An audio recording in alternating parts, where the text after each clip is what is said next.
ꯍꯧꯈꯤꯕ ꯇꯥꯡ 12 ꯊꯥ 2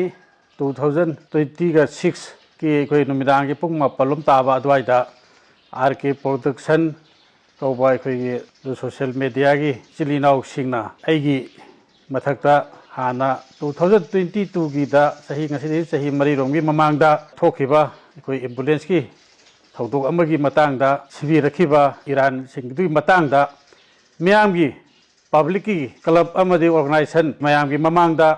ꯑꯩꯅ ꯌꯥꯝꯅ ꯑꯩꯈꯣꯏ ꯃꯔꯤꯛ ꯆꯨꯝꯅꯁꯨ ꯌꯥꯝꯅ ꯏꯪꯅ ꯇꯞꯅꯁꯨ ꯑꯩꯈꯣꯏ ꯁꯦꯡꯗꯣꯛꯆꯈ꯭ꯔꯦ ꯍꯧꯖꯤꯛ ꯑꯃꯨꯛ ꯍꯟꯅ RK Productionꯒꯤ इचिल इनाउसिंगना कोई MPCC ने सेंदोकदबनी अदगी अइना सेंदोकदबनी अदगी कोई द्रग की फैमिली नि करा हाइदना अमका नौना अमक थोलकपा असिदी मैति याम लेबक थिबनी MPCC कोई ऑफिस असिदी कोई ईश्वर की मसकुम इकोइना मंदिर अमगुम लाचरिबा अदुगुम्बा इकोइ संगनेल अमनी हाइरिबा संगनेल असिदगी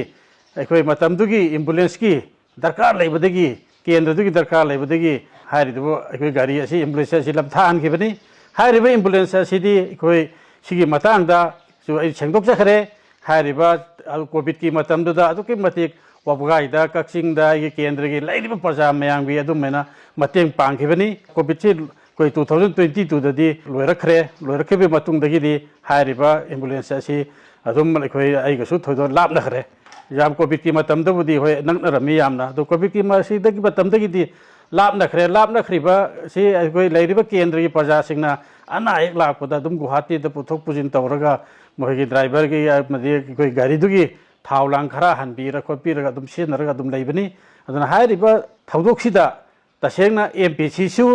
अखोइ लैरिबा लीडर सिंग अमदि MPCC की ऑफिस बियारर सिंगसु थोदोकना मरी लैनदे अइ सासु थोयना मरी लैनदे मरमदि हाइरिबा थबक असे अखोइना गाड़ी दुगी मतुंगदा अखोइना कोइन इनदा गाड़ी हापी गाड़ी तौरी अखोइना एंगलुम नते ड्राइवर हाइबा गाड़ी सिंगसिदि युमदि थोखिब कादा गाड़ी हापी कनाना गाड़ी पूरी अखोइ करिसु खंगु नते मरमदि बसी लोइनमक गाड़ी लोइनबा मिसिंग लोइन खंगनरिबा ngakhtani adu laiриba sigi maran sida kaisu maran lejadaba ai amadi MPCC की कैसु की चुम्न चचरिबा हल्लमन मयाम अमा लीडर सिंग ऑर्गेनाइजेशन चेंजनरगा सुमन RK Production हंजन टोर्चर तौदना तौबसिदी ai aduki matik pede aduki matik ai nungaite ai tasengna hairiba port asida ai mari leinarma badi ai halasu yai ai logi matungen ai jeda thambasu yai manipur hairiba sana laibak sidagi ai je puchi chupagi ta thokasu yai सिदी मी अमदा तोफम थोक्तब थबकनी सिदा हंजन मी अमदा सुम इकाय पिबा मियाम की सेवा थमोय सेंगना राजनीति की सेवा तौजरिबो अइमोंदबु सुमेन हंजल सुमेन मियाम ममांगदा समाज ममांगदा इबु इकाय पिबा सिदी याम लाइबक थिबनी अदना RK Production की इचिन इनाउ सेंग मसुम बसे मतुंग अमहनसु अइखोय तौबिरकनु करिगुम्बा तौरकलगदी अइसु मीनी थवाई पालिबा जीबनी तांग 23 तसु RK Production की मफमदा लेगे नोटिस थाखरे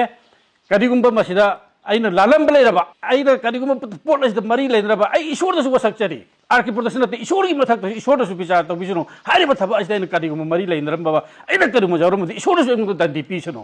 अदुगा लेरिबा सिदा करिगुम अइना लेनरमद्रबा मरी लेनरमद्रबा अइ तसेंगना कोर्ट की मतेंग लौगनी अचुम मरान विचार तौरिबा लो की मतेंग लौगनी अदुगा अइ इज्जत मंगलिबा अइबु लेबाक ममांगदा अइबु मियांग ममांगदा अइबु समाज की ममांगदा अइबु यामना दरकार बार तौबेन ओहनबिरिबा सिगी मथक अइ चप चाबा अइ एक्शन लखटकनी